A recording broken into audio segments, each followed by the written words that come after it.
Hey everybody, it's Jared here at Big Pine Sports. I'm here with Scott Watson with the Forest Service. Officer Watson has decided to come in and help answer all of your questions. Tell us a little bit about who you are and what your role is, maybe the area that you cover. All right, thanks for having me in, Jared. Yeah, so I'm a Forest Service law enforcement officer. I cover the Manti-LaSalle National Forest.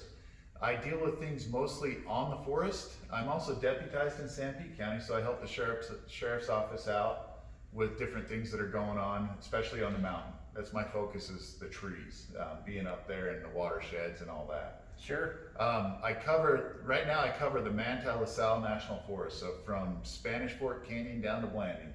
Wow, that's a big area. Yeah, it's quite big, and you're just kind of moving around and just deal with different things that are going on. There's a lot of different topics we'll cover, but yeah, mostly just the effect of the forest, of the visitorship to the forest, and different things going on is what we're worried about. Sure. So tell us a little bit about, 2020's been a weird year.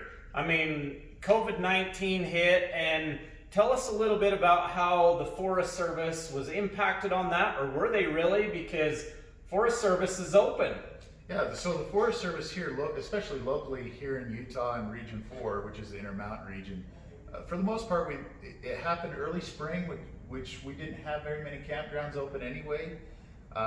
We didn't put any restrictions in place. We kind of left it for people to come visit us. We did have some restrictions up in our up on the Wasatch Cache with the hot springs. We found that a lot of people were social distancing together in the hot springs to the tune of 200 to 300 people. And wow. Figured that probably wasn't the best. The best way to get away from each other. So the Wasatch Cache and the sheriff's office up in Utah County decided to close it with the health department. But for the most part, it hasn't impacted the forest itself. We've still been cleaning the bathrooms. Still had people out there and had people dispersed camping. Awesome. So what we're going to do from here on out is we're going to do some segments talking about all of the questions that you guys have had. As you've come into Big Pine, we get asked a lot of different things, and we're going to break that down so you can search out those segments and share those segments. Stay tuned. We'll be right back with you